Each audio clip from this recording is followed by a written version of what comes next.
I never expected the envelope. Not after everything. Not after the cold departure, the final slammed door, the voicemail that ended with "Don't call me again." But there it was, perched neatly on the edge of my kitchen counter like it belonged there, like it hadn't just torn a hole through the last thread of peace I'd managed to stitch together. It was white, crisp, with gold trim that caught the sunlight. My name glared back at me in perfect calligraphy, Julian Rivers. No return address. No personal note. Just directions to a vineyard chapel tucked an hour outside the city into time. Saturday, 3 p.m. I stared at it longer than I should have, debating whether this was a mistake or something darker. Was it a warning? A power move? An invitation to humiliation disguised as politeness? Part of me wanted to believe it was accidental, that maybe someone sent it without her knowing. But deep down, I knew better. Camille never did anything by accident. She was deliberate with every word, every silence, every disappearing act. Nova, my 17-year-old daughter, found the envelope before I could hide it. She picked it up gently, like it was a piece of glass with history inside. Her eyes flicked up to mine, steady and soft. "Are you going?" she asked. There was no sarcasm in her tone, no accusation. Just a question, one I hadn't figured out how to answer. "I don't know," I told her. And I meant it. Part of me wanted to burn the invitation. Another part wanted to drive straight to that vineyard and stand in the back, unseen, just to remind myself she didn't get to erase me. But most of all, I felt something else, something deeper, the slow, rising ache of wanting to close a chapter that had never really ended. I spent the next day pretending I had something better to do, fixing the cabinet door in the kitchen that never quite aligned, reorganizing the tool drawer, folding the same laundry twice. But the envelope stayed. It sat like a dare in the middle of my still life, poking at me every time I walked past. By Friday night, I had laid out a charcoal suit. Just in case. I didn't sleep much. My mind replayed everything, the way she used to twist her hair when she was nervous, the scent of her favorite jasmine lotion, the silence that spread between us like a cracked windshield, slowly spidering until one day, everything just broke. No fight. No betrayal I could name. Just an absence I could never explain to Nova without sounding bitter or pathetic. Saturday came gray and quiet. I showered, shaved, put on the suit. Nova watched from the hallway, arms crossed, silent. She didn't try to stop me. She didn't say go, either. But as I reached for my keys, she walked over and handed me a folded note. "For after," she said. "Not before." I nodded, slid it into my inside jacket pocket, and drove. The vineyard was beautiful, of course. Camille had taste, always did. The road curved through fields of green and gold, ending in a cobblestone path that led up to a chapel wrapped in ivy and white roses. I parked far from the main entrance, took a deep breath, and walked in like I belonged there. The music was soft, classical, strings moving through the air like silk. Guests mingled in muted elegance, champagne flutes in hand, laughter tucked behind polite smiles. No one noticed me, and I preferred it that way. I found a seat in the back, near the wall, where the shadows felt safe. The kind of safe that comes from knowing no one's expecting you. She walked in exactly on time. Camille wore ivory. Not white, but close enough. Her veil floated around her like smoke. She smiled at someone in the front row, probably her mother. Then she reached for his hand. Julian Mercer. The man she left me for. I'd only seen him once before, through a grainy photo Nova found online. In person, he looked like a magazine spread brought to life. Polished, groomed, confident in that unshakable, practiced way. He wrapped his arm around Camille's waist like she was a trophy he'd earned. And maybe she was. To some people, love's just another way to win. I didn't flinch. I didn't leave. I stayed. Not because I cared about them, but because I cared about me for once. I wasn't there to be noticed. I wasn't there to disrupt. I was there to reclaim something I lost the day she walked out and left the narrative half-finished. I'd spent too long letting other people tell my story. Too long shrinking into silence because that's what polite men do. But polite men get forgotten. And I was done being forgotten. The ceremony passed like a song you don't know the lyrics to but pretend you do. I watched, quietly, as they exchanged vows. His voice was smooth. Hers quivered only once, when she said, "forever." And then they kissed, and the room erupted in applause, and I sat in my corner seat, clapping once, softly, to myself. As the crowd filed out for the reception, I pulled the note from my pocket. Nova's handwriting was neat, slanted slightly right. Just one sentence. "Stand tall, Dad. You were never the one who walked away." My chest tightened. Not with pain. With something else. Something lighter.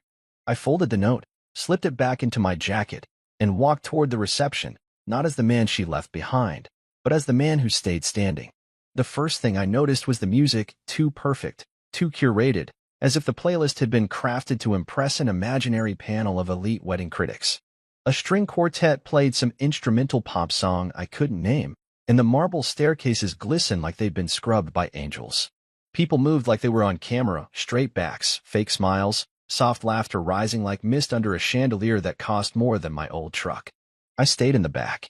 No table card, no greeting, no one rushing over with a hug or "so glad you came." Just me, a man in a well-fitted suit, tucked into the shadows of a celebration I wasn't supposed to be part of. That was fine. I didn't come here to be seen. I came because I needed to witness the full weight of what she chose. I wanted to see the world she built without me and ask myself, honestly, if it was better, cleaner, happier. She always said she needed space, a future that didn't feel like carrying someone else's grief. I guess she found it in chandeliers, champagne towers, and a groom who looked like a polished version of everything I wasn't. And then I saw him, Julian Mercer. He looked like he walked out of a luxury watch ad. His tux was tailored to the kind of precision most people wouldn't notice unless they'd lived in suits. His smile? Flawless. Not warm, not real, but perfect. The kind of smile that said he always knew the right words, the right fork to use at dinner, the right lie to tell without blinking. He placed his hand on Camille's lower back with the ease of someone who'd practiced that gesture in the mirror. Possession masked as affection. And Camille, she leaned into it. She smiled for the cameras, for the guests, for the curated moments they'd probably turn into a slideshow at the honeymoon brunch. I watched the way her fingers curled around his. I remembered when those fingers used to twist through my hair while I read Nova bedtime stories. I remembered the curve of her mouth when she whispered my name like it was a prayer during sleepless nights. And I remembered the way it all went quiet, the night she stopped calling me love, the morning I found her half of the closet empty, and the note taped to the fridge that said, "I can't be what you need me to be anymore." I wasn't angry. That part of me had died somewhere between Nova's fourth-grade recital and the day the divorce papers came, and signed, with her lawyer's sticky note saying minor revisions pending. I wasn't angry now. I was something else, aware. Aware of how small I had made myself to keep the peace. How quiet I had become trying not to seem bitter. How invisible I had learned to be in rooms where my pain made other people uncomfortable.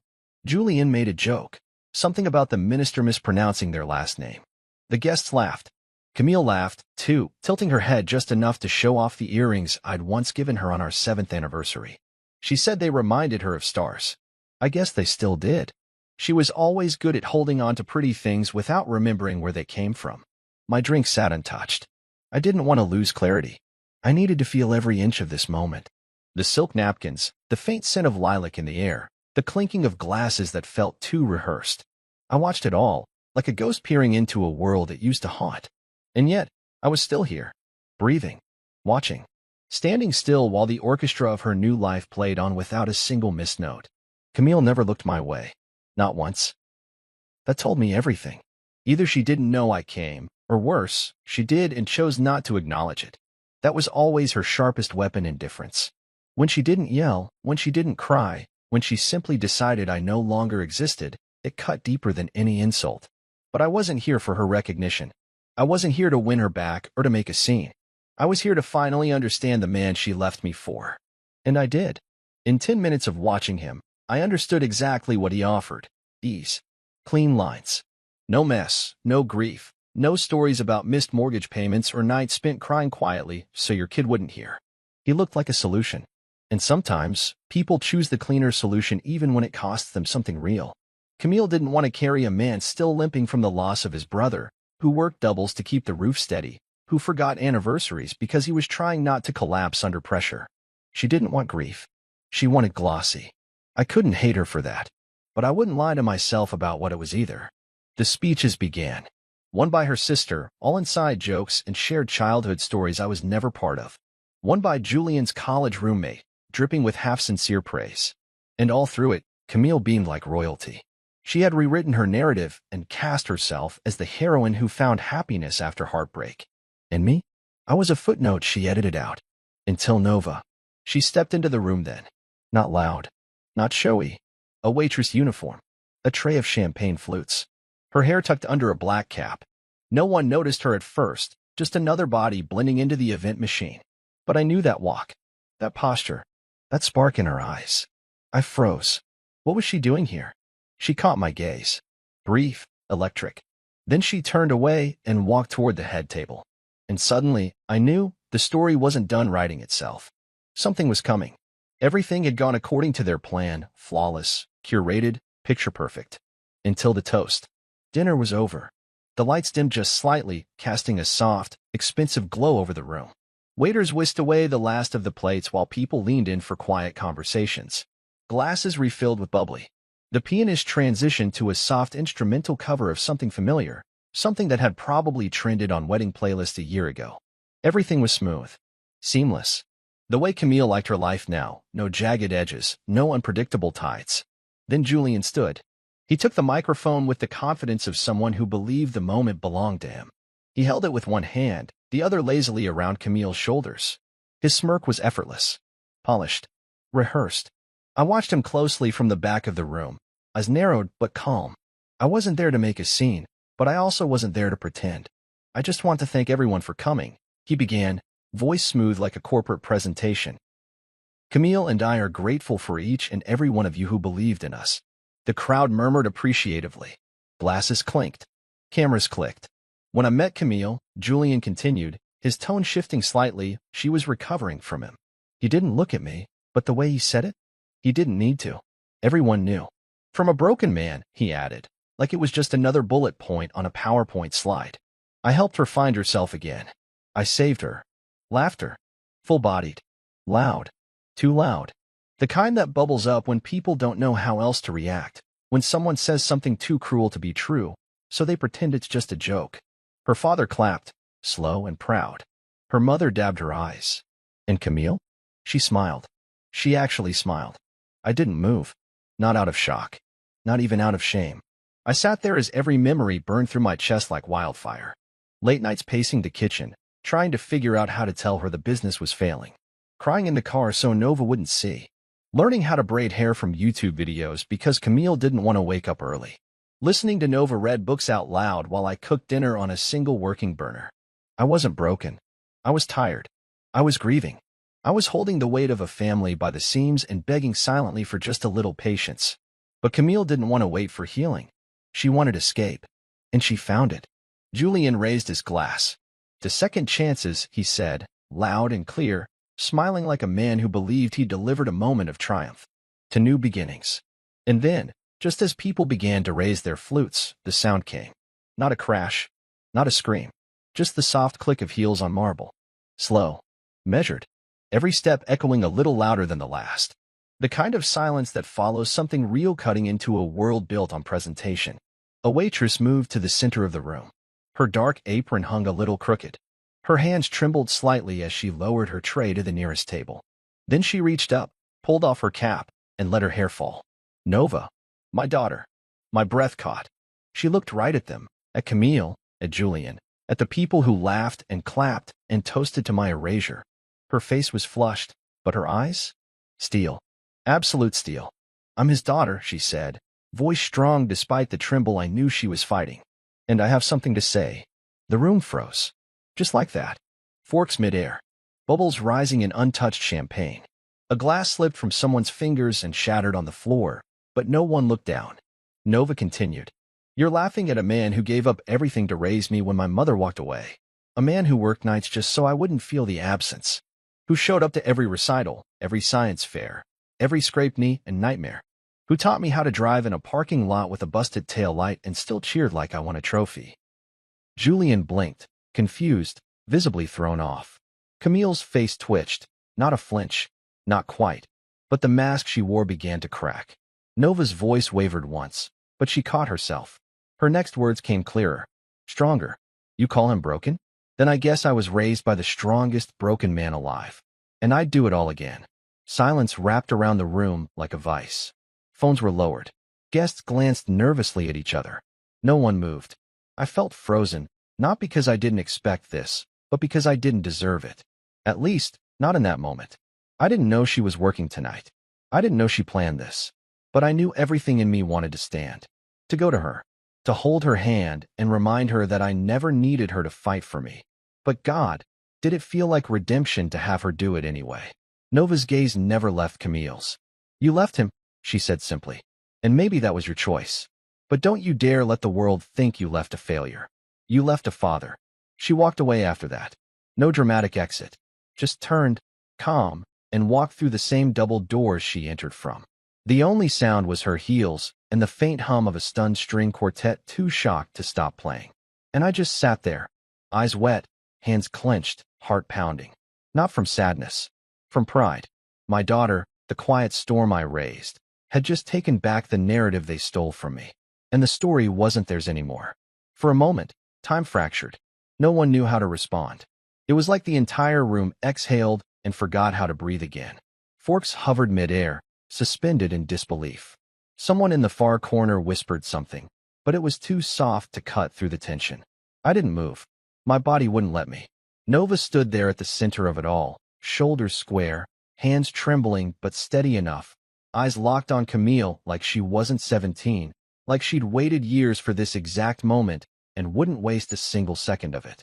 The lighting caught her hair as it slipped loose from its tight bun. A strand clung to her cheek, and she didn't bother brushing it away. She didn't need to. Her words held the room tighter than any choreographed dance or polished toast could have. Her voice was clear, not angry, not shrill, just certain. The kind of certainty people only get when they've lived too much truth to be afraid of the silence that follows. You're laughing, she said again, softer this time, as if daring anyone to continue. At a man who gave up everything for me, who worked overtime cleaning offices while most of you were asleep, just so I could have school supplies and hot meals. A man who braided my hair with cracked fingers at 6 in the morning because he was too tired the night before but still didn't want me to go to school looking a mess. Camille's smile was gone.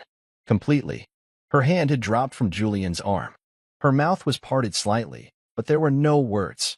Just the stunned stillness of someone realizing the story they told was now collapsing under the weight of truth. Julian finally leaned forward, unsure. Nova, this isn't really the... She cut him off with a look. One I knew too well. The same one she gave me when she came home from school in the 5th grade and told me someone called her poor because her shoes weren't brand new. That fire behind her eyes. That ice underneath the surface. She held it all now, burning with restraint. You call him broken, she said, her voice firmer now, projecting from the pit of her chest. Then I was raised by the strongest broken man alive. And if being broken means showing up every day, giving without expecting thanks, and surviving what you ran from, then I hope I'm just as broken one day. The gasp that followed was collective. Real. I heard someone's phone hit the table. Heard someone else say, oh my God, like a confession. And me? I felt the floor shift. Not literally, but inside, something broke open. Something that had been locked in my chest for too long. Years of silence, of shrinking, of trying not to speak ill of Camille in front of Nova because I didn't want to poison her with my bitterness. And here she was, speaking the truth I never dared to say. Nova's hand trembled now, only slightly, as she continued. You all think you know him because she told you a version that made her look good. That's the thing about stories. They're easy to twist when the other person stays quiet. Camille opened her mouth. Maybe to apologize. Maybe to deny. But Nova didn't give her the space. You didn't ask, she snapped. You didn't ask about the nights I cried for him when you weren't there. You didn't ask how it felt watching him stretch 2 paychecks across 3 mouths. You didn't ask how hard he tried to shield me from the pain you left behind. You liked the version of the story where he was the villain. It made you feel clean. I saw Camille's facade crack in real time. The straight shoulders slumped. Her carefully lined lips twitched with the beginning of some explanation, but no sound came. Julian looked away, fingers curling around the stem of his untouched wine glass, unsure whether to console her or distance himself from the wreckage. Guests were shifting in their seats now. People who'd laughed moments ago now stared at the floor or their hands or their empty plates. Some took sips of water. Others couldn't bring themselves to look at either me or her. Nova didn't cry. That's what hit me the most. She didn't cry. Because this wasn't sadness. This was reclamation. She turned slowly then, toward me. For the first time since she started speaking, she let her eyes soften. She looked at me like I was something sacred. Not broken. Not damaged. Just worthy. I felt my throat close. I wanted to speak, to say something, anything, but all I managed was the smallest nod. Just enough for her to see that I heard her. that I felt every syllable in my bones. Then she turned back to the crowd and simply said, "That's all I needed to say." No dramatic flourish. No walking off in a storm. She placed her cap back on her head, adjusted her apron, and stepped out from the light like a ghost retreating into shadows. And just like that, the room exhaled again. Uneven. Awkward. No one clapped. No one dared. Camille sat down slowly, like someone who had just been handed a different version of her own wedding she hadn't rehearsed for. Julian touched her shoulder, but she shrugged him off. And me? I stood. Not in protest. Not in triumph. Just in quiet awe of the girl I raised. The girl who took all my silence and turned it into a voice strong enough to shake an entire room. I walked slowly toward the center. The music hadn't resumed. No one made a move to stop me. The same people who ignored me when I arrived now stared as I moved past their tables. I reached the spot where Nova had stood moments earlier. I didn't speak. I just turned, found her retreating figure in the distance, and whispered so softly I hoped she could feel it even without hearing. "Thank you." Because in one moment, in front of strangers and ghosts alike, she didn't just offend me.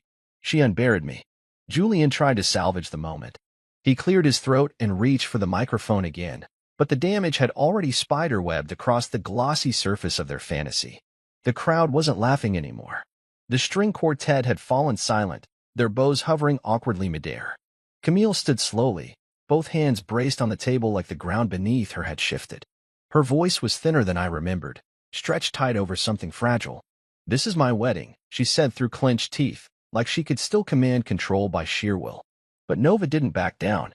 She didn't tremble. She didn't stutter. She looked directly at Camille, her chin raised just slightly, her voice even. "Then you shouldn't have used it to humiliate someone who raised me." Her words cracked like a whip through the silence.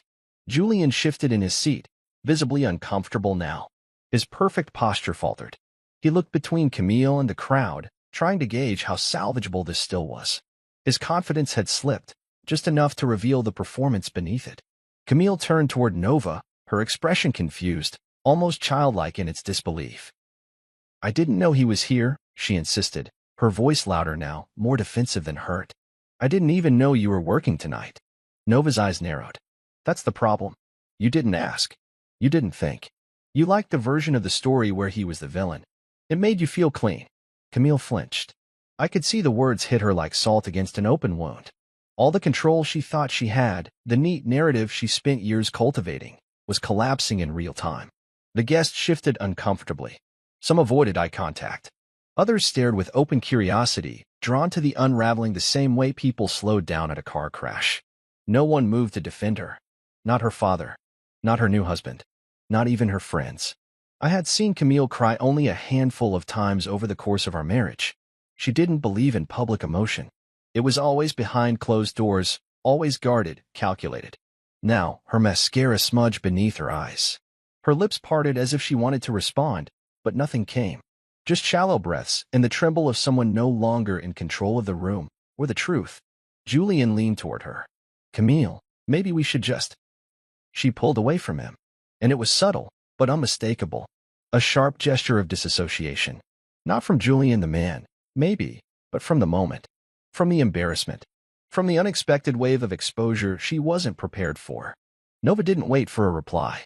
She turned and walked back toward the far side of the room, slipping once again into the background like she hadn't just detonated every lie that had held this charade together. The weight of her words lingered, thick in the air. Like smoke. Like incense. Holy. Indelible. I stood up then. For years, I had trained myself to be small around this woman. I'd shrunk in her presence to keep the peace, to avoid confrontation, to protect Nova from the awkwardness of two parents who no longer spoke the same language. But now? Now, there was no more hiding. The light was already on me. And this time, I didn't feel the urge to flinch or apologize. I walked slowly, deliberately, to where Nova had been standing. The crowd parted like they weren't sure if I was supposed to be there, if I was a guest or a ghost. I looked at Camille, and for the first time in a long while, I saw her clearly. Not the woman I used to love. Not the one who broke my heart. Just a person, flawed, human, unraveling under the truth she thought she buried. "I didn't come here to ruin anything," I said quietly, loud enough for her to hear, but not so loud as to turn it into a spectacle. "I came because I needed to see what you built. And now I've seen it." Her lips parted. A breath caught. But I didn't wait for a reply. I didn't need one. I turned and walked toward the back of the room. I didn't glance at Julian. I didn't need to. His silence was louder than any insult he could have thrown my way. Camille's veil had slipped, and behind it wasn't some majestic triumph. Just a woman who never asked about the cost of her exit. Until now. As I reached the edge of the room, I felt a hand slip into mine. Nova. She hadn't gone far. She was waiting, watching, standing by me in a way no one else had for years. I looked down at her, and she gave me the smallest nod. Her fingers squeezed mine. Not hard, but certain. And that was all I needed to feel the shift in my chest, like something had realigned after years of being out of place. We walked out together, side by side, and no one stopped us. No frantic bridesmaids whispering apologies. No fathers demanding explanations. No Julian chasing after us with more insults dressed as humor.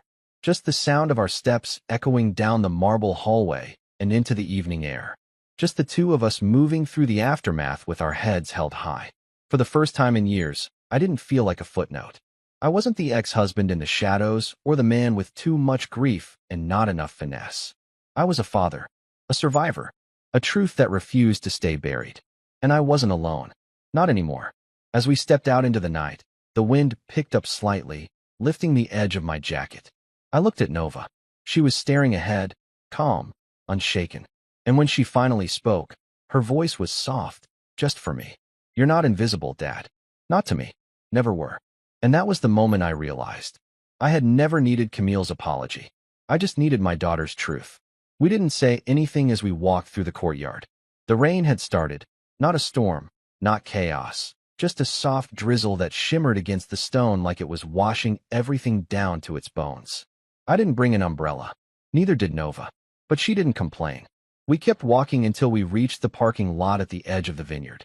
Our shoes clicked against the pavement in rhythm, the only sound besides the rain and the hum of distant murmurs behind us. Camille didn't come out right away. I'd half expected her to, dramatic, tears flowing, claiming to be misunderstood.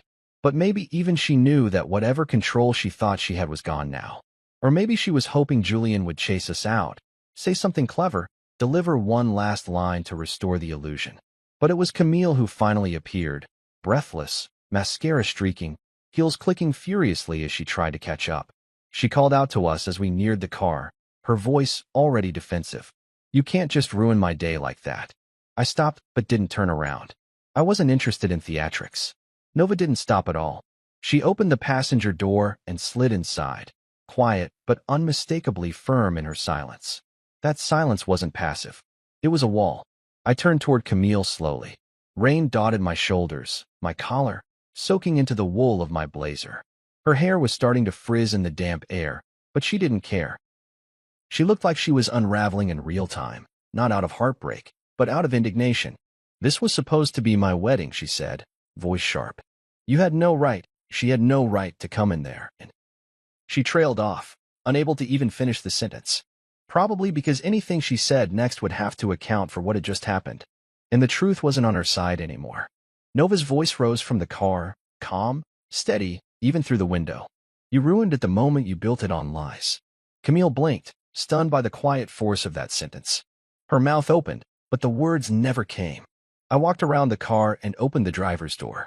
Camille moved closer, maybe expecting me to argue, to fight, to grovel like I once did when she first left. But I had nothing left to give her. And she didn't deserve it. You didn't have to invite me, I said quietly, my voice low so only she could hear. But you did. And then you let him speak like I was something you scraped off your shoe. You brought this into the light, Camille. Not me. Not Nova. Her face twisted, as if the truth tasted sour in her mouth. I waited for the next line. The apology that wouldn't come. Or the blame she'd try to push on to Nova, because Camille had always found a way to play the victim when things slipped out of her control. But there was nothing left in her tonight. Just eyes that couldn't look directly at me and hands fidgeting like they didn't know what to hold on to anymore. I got into the car and started the engine. The rain tapped the windshield like fingers drumming out a slow truth. Camille stepped back, finally realizing she was standing alone in a place she designed to feel untouchable. As we pulled out of the lot, Nova reached over and turned the heat on low. Neither of us said anything for a while. We just let the silence do what it needed to. Let it breathe. Let it settle. The road curved through the vineyard, headlights slicing through mist. I glanced at her briefly, wondering how she was holding it together. She looked straight ahead, eyes clear, mouth calm. "You okay?" I asked softly. She nodded. "Are you?" I didn't answer right away. I wanted to give her something real. "I'm better now," I said. "Now that I know I wasn't crazy. That I wasn't just making it all up in my head." She looked at me then. Her expression softened, and for a moment, she looked younger than she had at the wedding, like my little girl again, the one who used to sit on the couch and braid her doll's hair while I folded laundry beside her. "I used to wonder," she said after a pause, "if I was being unfair to her. If maybe I was the one remembering it all wrong." "You weren't," I said. "You saw it for what it was." "She left us," she whispered. "Not just you. Me too." I reached over, hand still on the wheel, and squeezed her knee gently. That simple gesture said more than anything else could. She didn't need comfort. She just needed the reassurance that her memories were valid, that her hurt was real.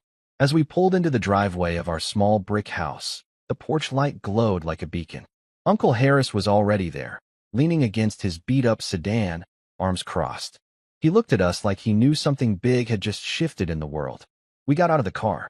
Harris gave us a once-over, then said with a half-smile, "That was something."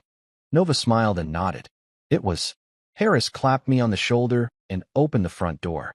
We walked inside, shedding damp jackets and soggy shoes. The house smelled like old wood and clean laundry. Familiar. Ours. Nova turned to me as I hung up my coat. "You didn't deserve that," she said softly. "And I'm done letting them act like you did." I stared at her, speechless. The room was quiet. Safe. And in that stillness, something lifted off my chest. We didn't toast anything that night. We didn't sit down and rehash every detail. We just existed, side by side, beneath a roof we both helped hold up. There was no music, no clinking glasses, no curated guest list. Just truth and peace, and the slow, quiet beginning of something I hadn't felt in a long time. Being seen. By morning, everything had changed, and not in some metaphorical, self-reflective way. I mean everything. My phone buzzed nonstop. I turned it off after we got home last night, not out of avoidance, but because I didn't need to carry anyone else's opinion into the quiet of what Nova had just done. But when I switched it on just after 7, still half-dressed in yesterday's clothes, the notifications came in like a storm. Twitter, Instagram, TikTok, voicemails, messages from numbers I didn't recognize. The digital world had exploded overnight, and we were at the center of it. The video was out there. Nova's voice. Her words. That moment of impossible calm in a room full of curated lies, caught from 3 different angles by guests who hadn't known what they were capturing. One video started with Julian's speech. Another began just as Nova removed her cap. But all of them ended with the same truth being echoed and reshared, commented on, liked, reposted. One title read, "Waitress destroys Groom's toast with brutal truth." Another, "Daughter shuts down wedding with one sentence." It wasn't just a clip anymore. It was a movement, a mirror, a reckoning for everyone who had ever been quietly erased and forced to smile through it. The comment sections were filled with strangers who understood. People who'd sat in the back of a room while others rewrote their story. People who had been labeled broken just because they were still carrying the weight of their own healing. I sat on the couch, the early sunlight bleeding through the curtains. Nova walked in with 2 mugs of coffee, one for her and one for me. She was still in her hoodie and socks, her hair tied back lazily like she hadn't slept much either. "You've seen it?" she asked, handing me the mug. I nodded. "Just started going through them." She flopped down beside me and took a long sip. "I didn't know someone was recording." I smiled. "You didn't need them to. The truth recorded itself." Nova looked at me, her expression unreadable for a second. "Are you mad?" "Mad?" I repeated. "For saying it. For doing it like that." I leaned back into the cushions, the weight of everything still sinking in. "No. I'm stunned. A little shaken. But mad? No. You said the thing I never had the courage to say. Not to her. Not to them. Maybe not even to myself." She nodded quietly, like she'd been holding her breath. Messages kept coming in. Some from people I hadn't spoken to in years. A guy I knew back in college wrote, "Bro, I saw the clip. You raised a lioness." Another message from a former coworker just said, "Needed this today. Thanks for being a father even when it wasn't easy." It was surreal. I'd lived years in silence, carrying grief quietly because it didn't look good in photos. carrying shame I didn't ask for. And now? Now people were calling it courage. But it wasn't mine, not really. It was Nova's. It was the voice of a girl who'd grown up watching everything and finally decided she was done pretending. I didn't think it would go viral, she muttered. That's because you weren't trying to go viral, I said. You were just being real. And people are starving for real. She looked down at her mug, then back at the screen. People were commenting in all languages. Women saying things like, I wish my dad had stayed. Men saying, this is what strength looks like. One comment stuck with me more than the rest. It was simple. It read, he didn't raise his voice. And somehow, that said more. I thought about that. About all the moments I'd held my tongue. The nights I didn't respond to Camille's barbs. The times I showed up to parent-teacher conferences alone without making a scene. The way I stepped back so Nova could build her own relationship with her mother, even when it cost me something. Was it weakness? Maybe. But now, maybe it had also been its own kind of strength.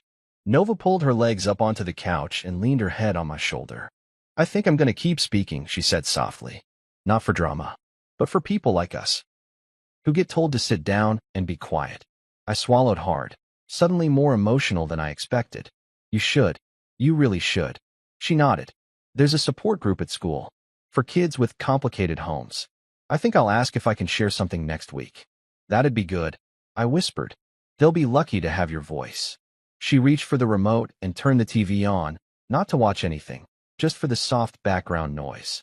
I watched her, this young woman I helped raise with bare hands and broken nights, now stepping into the world with a clarity I never had at her age.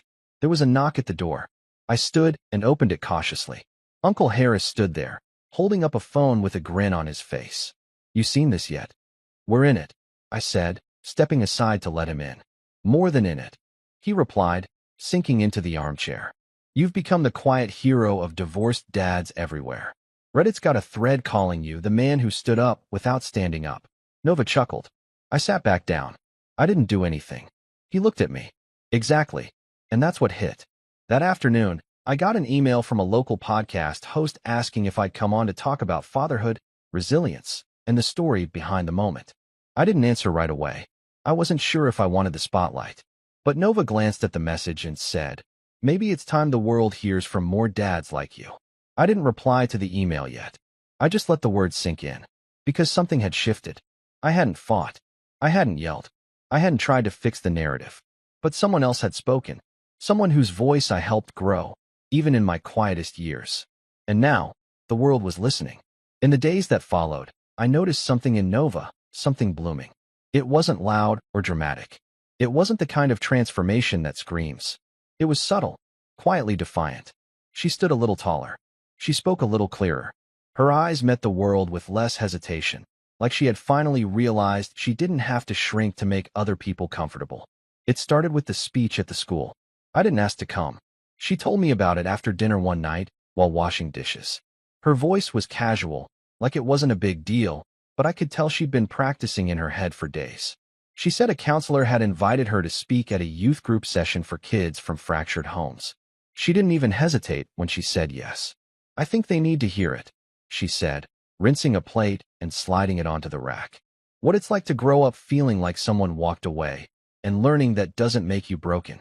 I dried the dish with a towel and nodded, my heart catching in my throat. You nervous? She shrugged.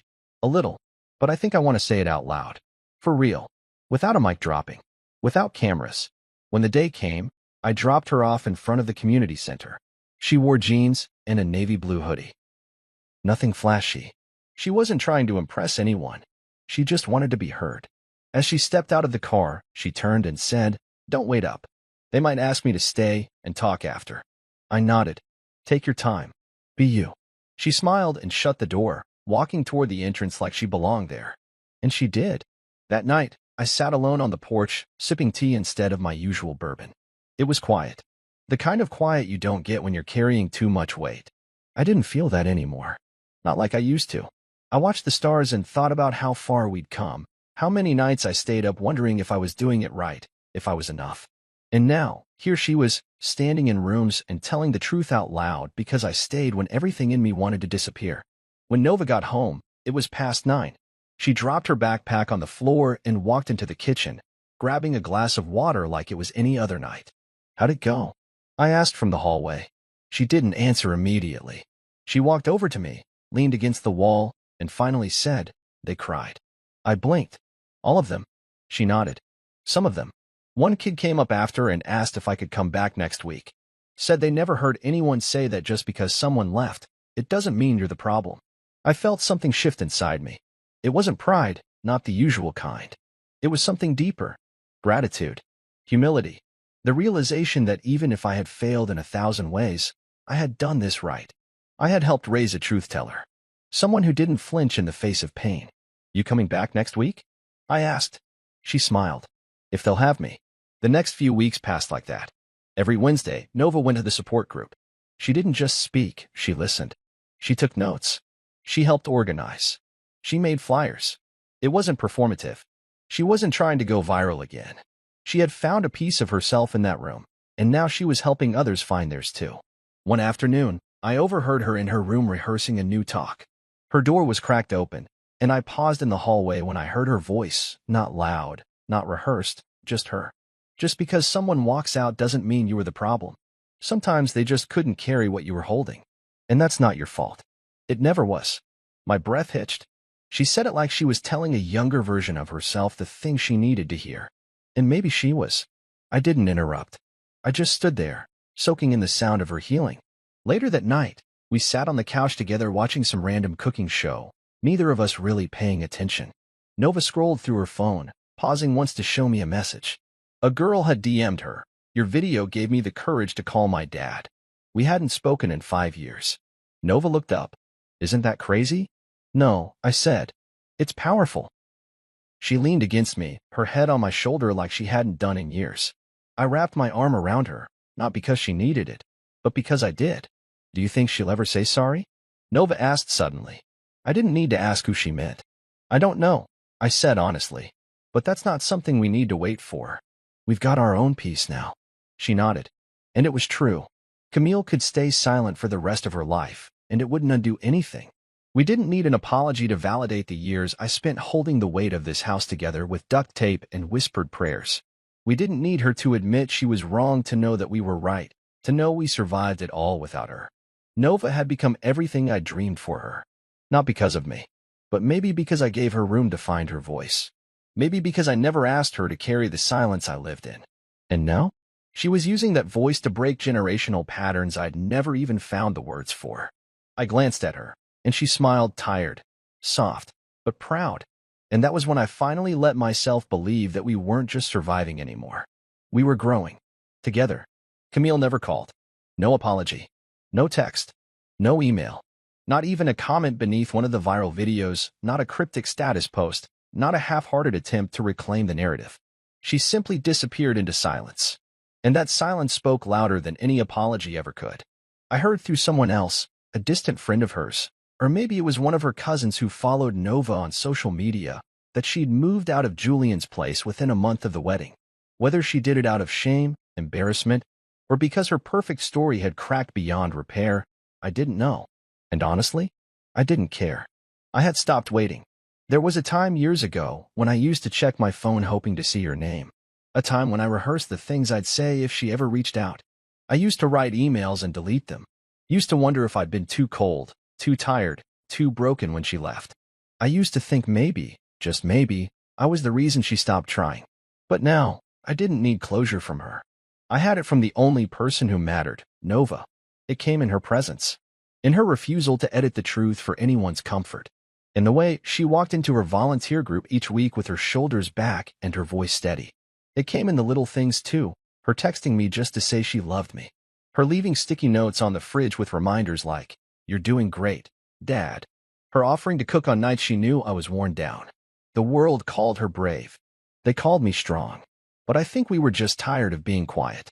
And finally, we learned how to let that tiredness speak. I started writing again. Not fiction. Not like I used to when Camille and I first met. Back then, I wrote love stories. Characters who found each other in impossible places, who always said the right things in the end. I couldn't write like that anymore. Life had taught me how rare those endings really were. Now, I wrote about grief. About the kind that doesn't come with funerals or black suits. The kind that happens when someone you love decides you're not enough, and you still wake up the next day with bills to pay and a child who needs breakfast. The grief that lingers in hallways after they've moved out, and the way the house feels too big at night, and the sound of a door that doesn't open anymore. I wrote about love too, but not the kind with fireworks and roses. The kind that looks like staying up to finish science projects on 2 hours of sleep. The kind that doesn't leave when it's hard. The kind that sits in silence because words might break what little is left, but presence still counts for something. I published my first piece on a small blog. It was titled The Men Who Stay. I didn't expect much. Maybe a few readers, maybe a comment or two. But it caught fire. Not the way Nova's video had, not viral in the same sense, but real, authentic. Dads reached out from all over. Men who had been left, who had raised daughters alone, who had been painted as bitter or broken when all they ever were was there. Women too. Wives, daughters, sisters, saying, "Thank you for writing what no one else says." One man emailed me and said, "You gave a voice to the exact pain I never knew how to name." I read that message 3 times. Because for so long, I thought I was the only one stuck between heartbreak and duty. Turns out, there were thousands of us, millions even, who were quietly carrying the weight of other people's exits. Camille may never reach out. She may never admit she chose a cleaner lie over a complicated truth. But that wasn't my burden anymore. I wasn't chasing redemption through her acknowledgement. I found it through Nova. In the way she held space for my story, in the way she turned pain into something generous. She was the apology I never received, wrapped in love I never had to beg for. And every time she stood in a room and spoke, every time she shared her truth with kids who thought they were alone, she reminded me that I hadn't failed, I had survived. One Saturday, we sat in the living room, a stack of takeout containers on the coffee table. She was grading papers for one of her volunteer sessions. I was editing my second essay, when staying quiet becomes survival. She looked up and asked, "You ever think about publishing a book?" I laughed softly. "I don't even know where I'd begin." "You already began," she said. "These stories you're writing? They matter. You should let more people read them." I didn't respond right away. I just watched her for a moment, the way her brow furrowed when she concentrated, the way she still chewed the end of her pen like she did as a kid. She was a mirror of all the effort I'd ever poured into her, all the love I was afraid wasn't enough. "Maybe I will," I said eventually. "Not for money, not for attention, just to put something into the world that makes people feel a little less alone." She smiled. "Then it'll matter." That night, I opened a blank document and titled it, "Letters to the Father Who Stayed." It was for the men who never got the credit, for the ones who kept showing up, for the ones who didn't raise their voices but raised their kids. And as I typed the first words, I didn't think about Camille. I didn't think about Julian or the wedding or the silence she left behind. I thought about the sound of Nova's voice echoing across that marble floor. "I'm his daughter, and I have something to say." And I realized she wasn't just defending me. She was continuing me. The first time we hosted the Healing Circle, I wasn't sure anyone would show up. We printed out a few flyers and posted them around the community center. Nova created a simple graphic that read, "Voices Unmuted, a safe space for fathers who stayed." We didn't have sponsors, speakers, or a polished agenda. Just a rented room, 2 boxes of tissues, some folding chairs, and a pot of black coffee that tasted like it had been brewing since 1994. But they came. Not in droves. Not with camera crews or applause. Just quietly, like I had, years ago, when I didn't know where else to go with the weight I carried. The first man walked in 15 minutes early. He was in his 40s, worn baseball cap, holding a folder with court papers he never intended to read out loud. The second was a young guy, maybe 25, who hadn't even been married but had raised his little sister since their mom overdosed. Then came a man with a limp and a kind smile. Another who hadn't seen his son in 3 years but showed up because he didn't want to feel invisible anymore.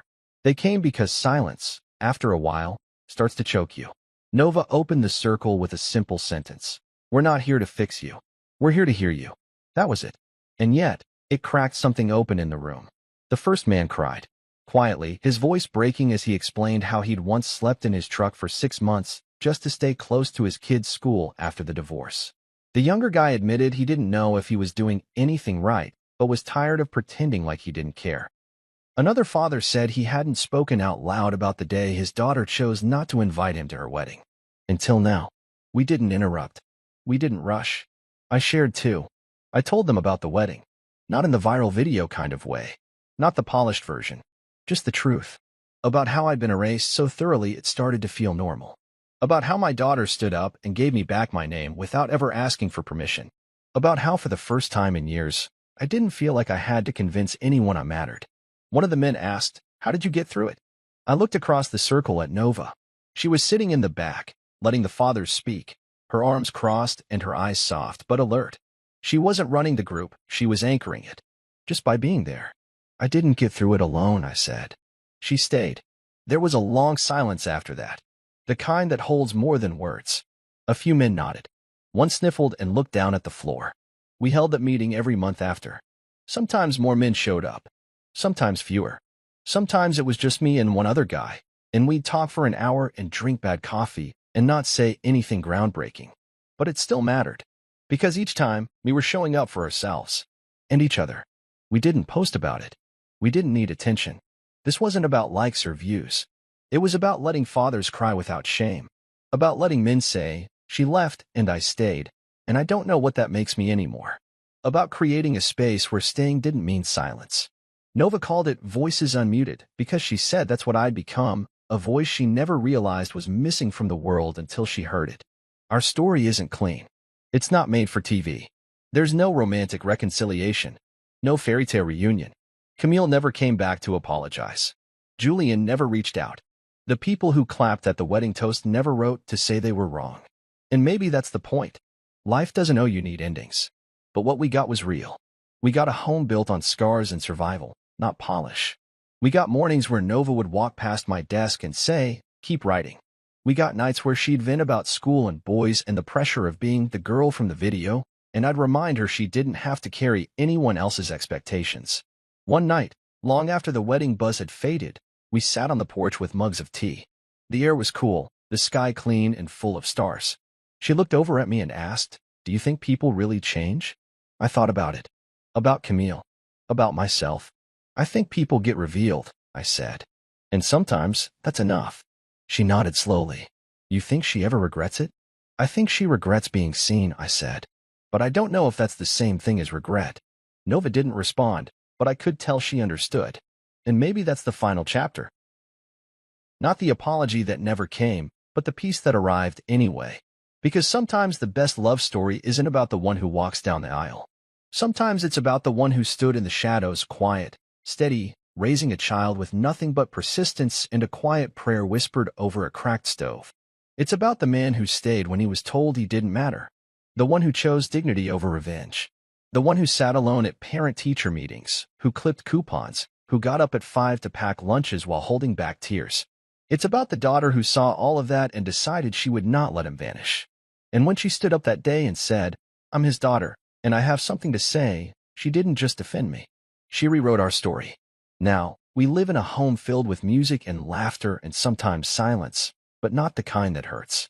The kind that heals. We speak. We write. We show up. And when someone new walks into Voices Unmuted with shoulders slumped and voice hesitant, I just smile and say, "You're not alone here." Because I know now. The truth doesn't just set you free. It brings you home.